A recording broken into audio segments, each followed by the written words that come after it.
hopefully this works. Trying my best to make these videos a little bit more user-friendly.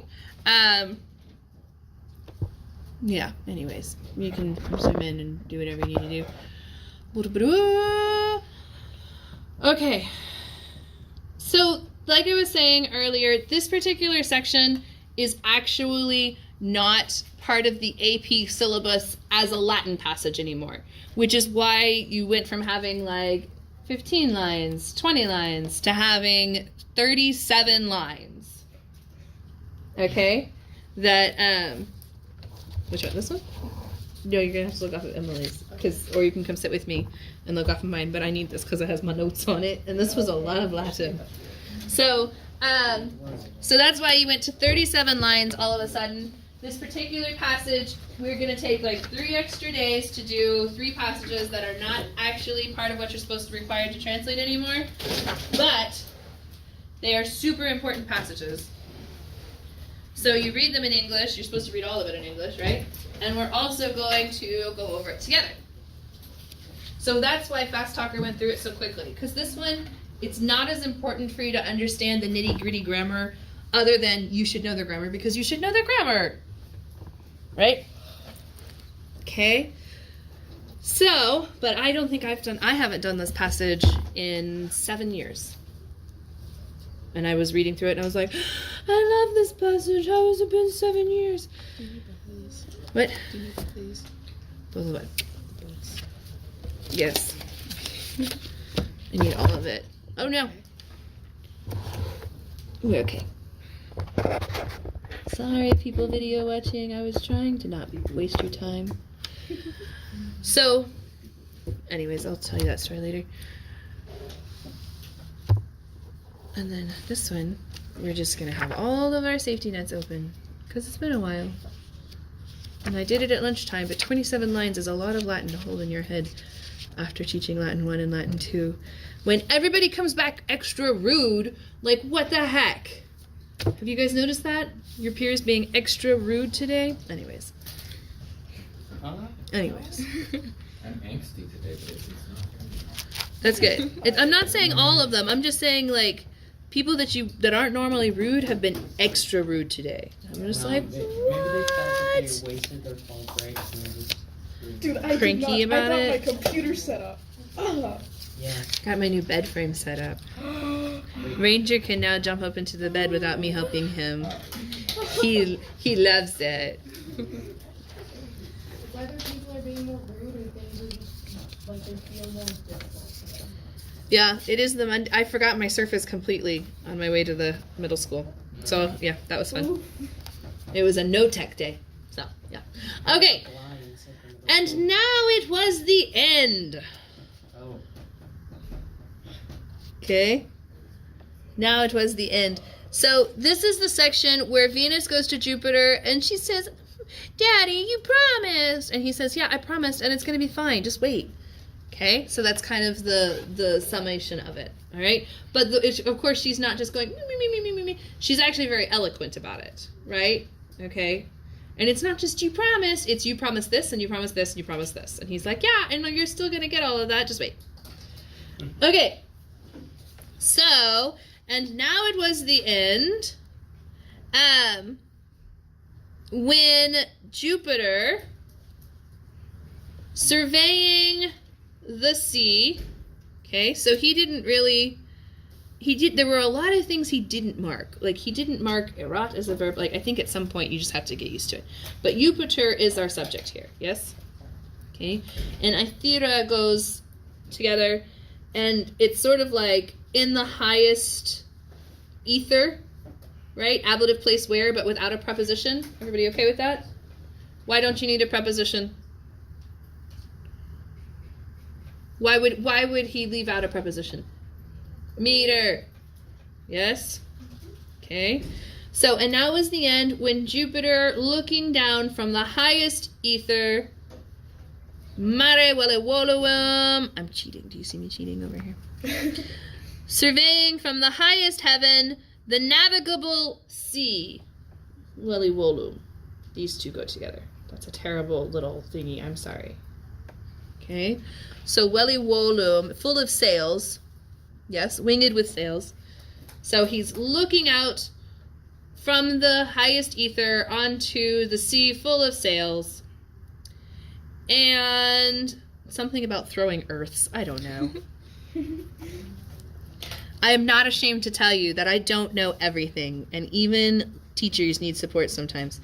Okay? And he's looking out on the lands just lying there, and he's looking out on the shores, and he's looking out on the wide nations. And thus he has stood, all right, so that's finally your main verb. Okay, and thus he has stood ablative place where on the vertex of the sky, like on the highest point of the sky. So think Mufasa. Oh. Except he doesn't die. Okay, but he's standing there just from the highest cliff in the kingdom. Everything the light touches, except the light touches everything, so it's all his. Right? Except for the stuff that's under the ground, and that's Hades. Okay? Et Libiae de fixit lumina regnis. Okay, so lumina literally means lights, but we use it to mean eyes. That is weird. It's actually a pretty common thing because the word is oculus, right? And oculi just doesn't have the same it doesn't have the same ring as lumina. Right? Okay. So that would be metonymy. Yes, because it's a metaphor. Lights representing eyes. But it happens so often we don't even really mention it. So it's just a Latin thing. Mm-hmm. Well, yeah. Yeah, it is, I guess it's been part of my life for so long that eyes are lights that I'm just kind of like, well, yeah, but that's what eyes are. They're lights. Like, hello. I don't know how else to explain it.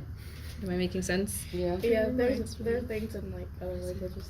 And there's so much media of, like in the dark, and then you see two beaming. Mm-hmm. Mm-hmm. It just reminds me of Turbo whenever he just got the gasoline. Oh yeah, and his eyes light up. Yeah, that's a good part. Okay. Good And then point. the others Yep. just clap with their eyes. He does, and the radio turns on. Yep. Okay, so and he fixed his eyes on the kingdom of Libya. Kingdoms of Libya. Okay, why would he fix his eyes on the kingdoms of Libya? Because that's where Aeneas is. Seriously.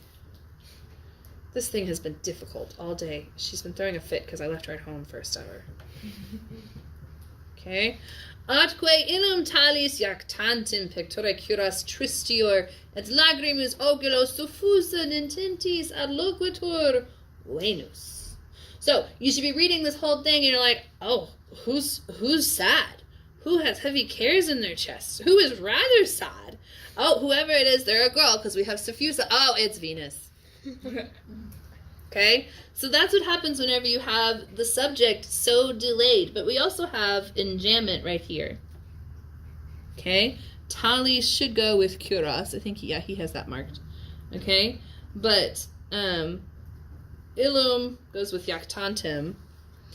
And so Venus speaks to him lying down, such cares from her heart, rather sad, and her eyes having been overflowed. This should be, I believe that's called a Greek middle voice. Am I right, Far? Tell me I'm right. I'm so tired. Kalias keras, Christior. Accusative of respect. So not a Greek middle voice. Okay? So suffusa oculos. So this is an accusative of respect with suffusa. So overfilled in respect to her eyes with shining tears. So she comes to Daddy with tears in her eyes. O qui res hominum quae deum quae aeternis regis imperis et fulmine teres. Quid meus Aeneas in te commitera tantum, quid Troies potuera quibus tot funera passis, cunctus ab Italiam terrarum claditur orbis. Okay? You hear the tears? Yes? Okay. Okay. So, So we get into that form of the verb that you really kind of think you're never going to see ever, even though we taught it to you in Latin 1.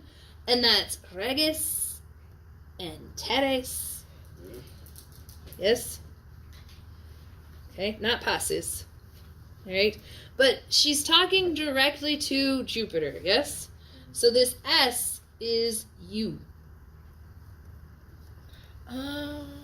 I know, you're looking at it thinking it's genitive or it's accusative. No, it's you. So, you who rule the matters of humans, of both humans and of gods, with eternal powers.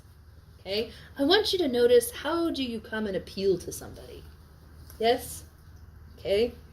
You can have the shining eyes, but you have to start out with, oh, great and wonderful person who does this thing. Yes? You're great.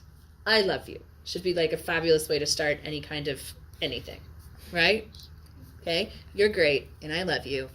But. Okay? So quid goes with tantum, and it made me feel better that he had to stop here and look at it, because I was like, yeah, no, it's hard. Okay. So, but Venus, rather sad, and her eyes having overflowed. Oh, you who rule the things of both humans and of men with eternal powers, and you who frighten with lightning. I'm really good with ablative of instrument. Chainsaw, no? Wait. 10. Yes, you terrify with lightning. I skipped that part. Okay. What such great thing. My Chidi translation provides wickedness. Why? Why are you providing wickedness? Because cheating is wicked. No, apparently that's how you should take it. So what such great offense? Okay, so we have an understood here. Tantum, like tantum malum. Oof, my tummy. Okay. Has my Aeneas. What such great offense have the Trojans been able to commit against you? Okay, and this is a complementary infinitive. And everybody see potuera, and you know that's not really potuera. What is it? Very good. Potueront. You only have to see it 50 million times, and then you catch on, right? It's just one of those things that you look at it, you're like, it's infinitive. No, it's not, because that's clearly the perfect stem. Complementary infinitive. Chapter 5. I just did it with my ones this morning. Yes. What's the dash above the N? What in? Aeneas inte. Oh, I was about to start writing here. Okay, so in means against here. Okay, so potuera has two subjects, both Aeneas and the Trojans. Is she asking the same question about the Trojans? And Yes. What has Aeneas? What has my Aeneas? What have the Trojans? Such great thing committed against you. Okay, so what such great thing has my Aeneas, have the Trojans committed against you, been able to communicate against you? Okay, and then this is interesting. So passis, from patior, right? Meaning endured. Okay, so for whom, having endured so many funerals. Yes? Okay, so this is the object of passis. Right? Having endured, for whom, having endured so many funerals, and passis actually refers back to quibus. The entire world, okay, so that's your subject. The entire world, passive, is closed off on account of the lands, the Italian lands? No. Give me a second. The whole herb of the world. That's what it is. Okay, so the whole orb of the earths are closed off on account of Italy. Okay, so what does she mean by on account of Italy here? She's talking about Italy being fated to overthrow Carthage, and so now Juno has closed off all of the world and has driven them. Okay, all right, everybody good with that? Is the reason that we're talking about here, on account of Italy destined to destroy Carthage. Everyone with me? Okay. Kertink.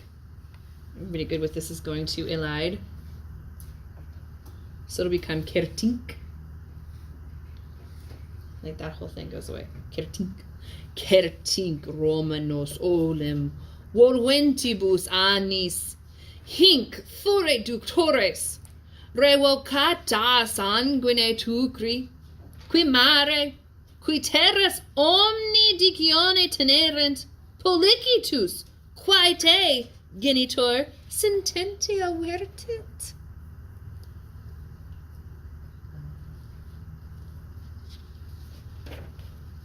Okay, so we see fore, and you know that fore is actually what? Futurus essay. Some form of futurus esse. It could be futuros, it could be futurum, but it's some form of futuros esse. But the point is, would be. Yes? But it's clearly an infinitive, so now you're going, okay, why the heck do I have an infinitive? And you're like, okay, there's a clause and there's a clause. Ah, there we go. So policitus s is your main verb. Okay? From here, hink.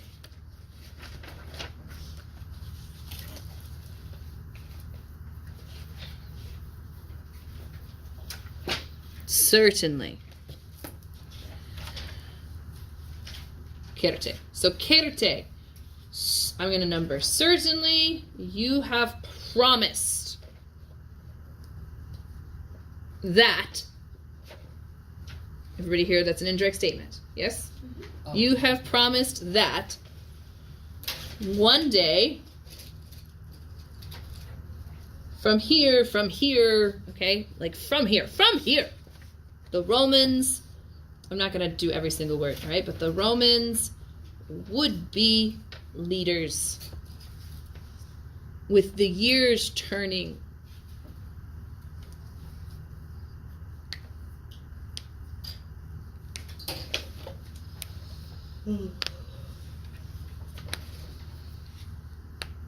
Sometimes I get. That's my fingers. Okay? That they would be leaders from here. From the restored blood of the Teucrians. And then this is an imperfect subjunctive. I know it's been a while, but everybody see the infinitive with the ending on it? So you know that's the imperfect subjunctive. Okay? And it should be an indirect question, I believe.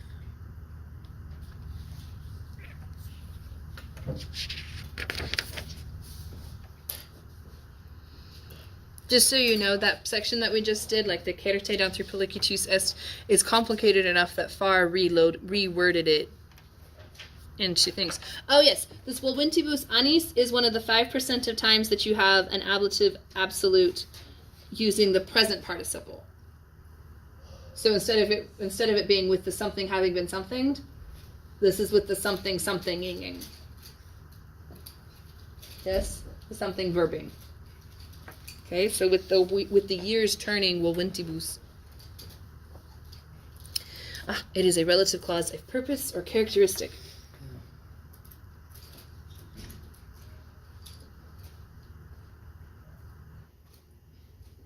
I liked indirect question better. It was going to be simpler, but it was not to be.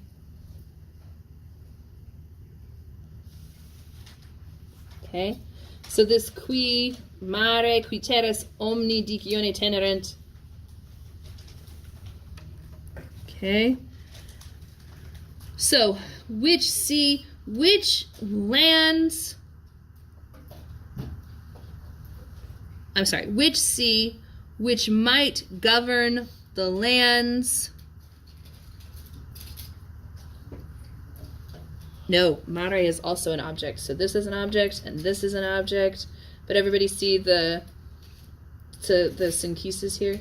A, B, A, B. And these two go together and they're ablative. So who might hold the land, or who might hold the sea, who might hold the lands with all authority? Tikione. Okay, are you guys doing okay? Am I making sense? I'm feeling choppier than usual, but is it still making sense? Okay. All right, now quae goes with sententia. So what opinion, sententia, there's got to be a better word for it. Yeah, opinion. What opinion genitor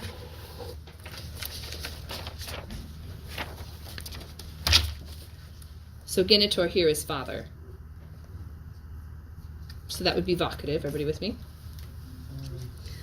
And then te would be your object. Okay, so what opinion turns you, father?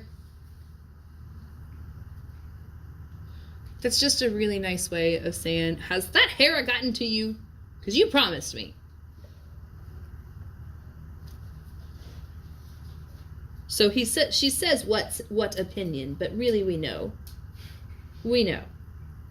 Whose opinion? We know whose opinion she's worried about getting to him. It's the only opinion that's actually keeping Aeneas from reaching his destination. It's the only opinion that is clauditur cunctus orbis terrarum ob Italiam. Yes? Okay.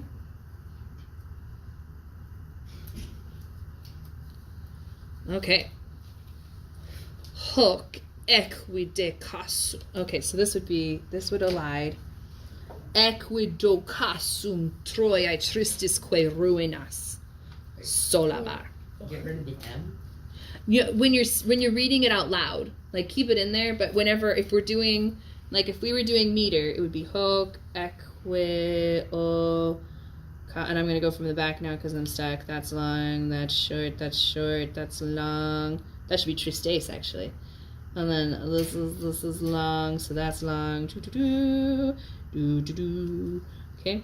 Do do do do do do do do do. Did I get the right number of feet? 1, 2, 3, 4, 5, 6. Oh, so what's that around the M? Is it like a bracket? Listen to me. This is meter, the rhythm of poetry. So whenever we're doing it, these little lines going through them, those are called feet. Okay? And this right here where I did a little swish and a line through it, that's called an elision. So one of the things that we elide is any vowel plus M next to another vowel. Okay? Then you're going to elide the first part and just say the second vowel.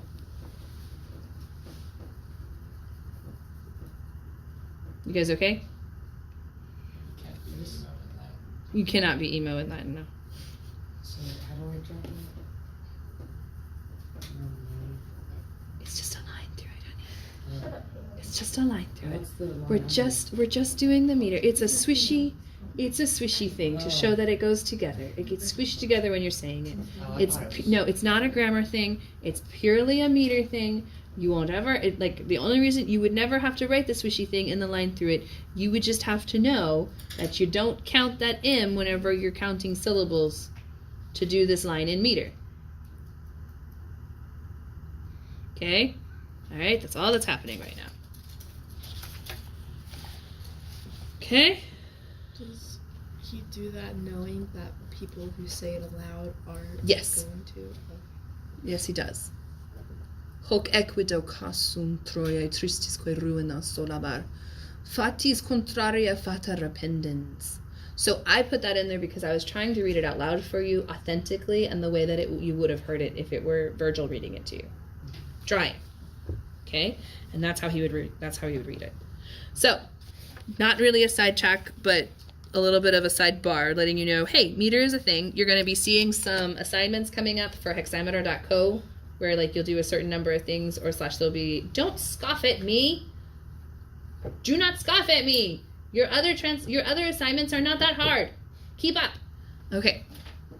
So, but anyways, translation or the meter is just something you have to practice. Okay? And there's this thing called hexameter.co where you can practice. I have a 50% accuracy rate. Just to let you know what it's like. Okay? All right? So don't feel bad if you get in there and you're like, I have no idea what I'm doing. Play with it. Figure out. Have it give you the answers, and I'll show you how to do it. But there is a video out there. I don't remember what day it was, but it was one of the previous units. There was like the whole second video, because it cut off at 33 minutes and 10 seconds. The whole second video was doing meter. And we just happened to get a line that was in the passage that we had just done. You guys remember that? And then you had to run out, and I said it'll be on the video. Go watch it later. There's a big Yes? little beetle down Go watch it later. A big little beetle? there. Yes. Big little beetle. A big little beetle? He won't hurt you. Okay. He doesn't bite. Okay? And most importantly, it's not a bed bug, so we're good. Tea tree and rubbing alcohol. Yes. Yeah, tea tree and rubbing alcohol. One of our few last defenses against bed bugs. Anyways, sidebar. What does this say? I don't know. I've lost my train of thought so many times. Okay. Indeed, equidem. With this, hoc. So hoc is ablative. Okay, so indeed, by this, solabar, I softened the fall of Troy. Okay, so I softened the fall of Troy. And this should be actually tristes. Okay, and the sad ruins, hanging contrary fates with fates. That's a device. I can't remember what it's called whenever you use two forms of the same word in the same line. But it's definitely a poetry thing. Can you see how that's poetic? And Imani just said, right? That was a perfect reaction. Like that's what Virgil meant you to do. He meant you to go fatis contraria fata rependens. Okay? And you're like, hey, he used fates twice. Yes, he did. Okay, so what is she saying here? Summarize it for me. Is she happy? Is she sad? Upset. She's upset. Why is she upset? Because she was promised something. She was promised something. What was she promised? She was promised that even though her son's city was falling, he was going to go on and found a great race. Yes? They promised that Rome would take over and blah, blah, blah, blah, blah, blah, blah, blah. Okay? So that's what's going on here with hanging contrary fates with fates. Rependens, balancing if you prefer.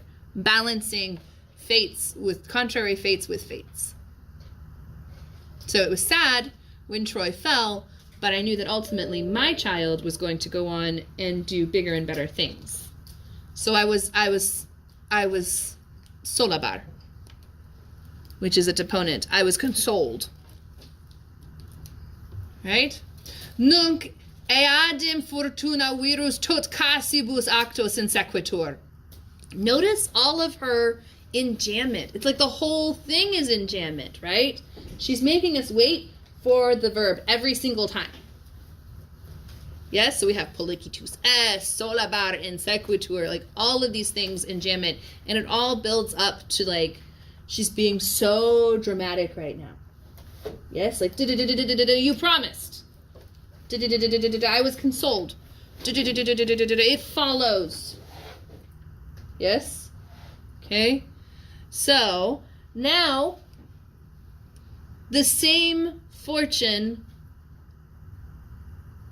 follows men driven by so many misfortunes. Oh, I like that. I hope I'm right about Casibus being misfortunes. I think I am, but I could be wrong. I am! Okay, so now the same fortune drives men, or follows men driven by so many misfortunes. So that's an ablative of means or instrument. And this is your subject of in sequitur. Is that helpful at all whenever I do that? I don't know if he did that. Did he do that for this one? No, he didn't. Okay. What end are you giving of the work, great father? Great king, sorry. Okay, so what end are you giving of the work, great father? And rex magnae is vacative. King. I keep doing that. Rex. Rex is king, not father. Anyone watching this video, I know that Rex means king. I know. It keeps like cutting off the top. Yeah, just so good. It's just like it just. I think it's so good. So it's just Yeah, it's okay. Okay. Atenor potuit mediis lapsus acivis ilirioces penetrare sinus ad quintima tutus regna liberanorum et frontem superare temawe unde per ora novum vasto commemorare montis id mare proruptum et pelago permet varvas sonanti. I imagine she's speaking faster now because now she's arguing. Yes? Okay. Yes. Did I skip any lines? I don't think I skipped. Oh, I did. I skipped one line. Unde per ora novum vasto commemorare montis. Okay. So, Antenor having slipped from the middle of the archives, has been able to, we're not going to translate as penetrate because it's still not a good enough reason to use the word penetrate. If you haven't seen Pitch Perfect, you should. Okay, so Atenor, having slipped from the middle of the Achaeans, the Greeks, has been able to enter Illyrian bays. And safe, so all the way up here. Okay. And safe, he's been able to enter the innermost intima. This is where we get the word intimate, I guess. I would assume. We'd have to look it up.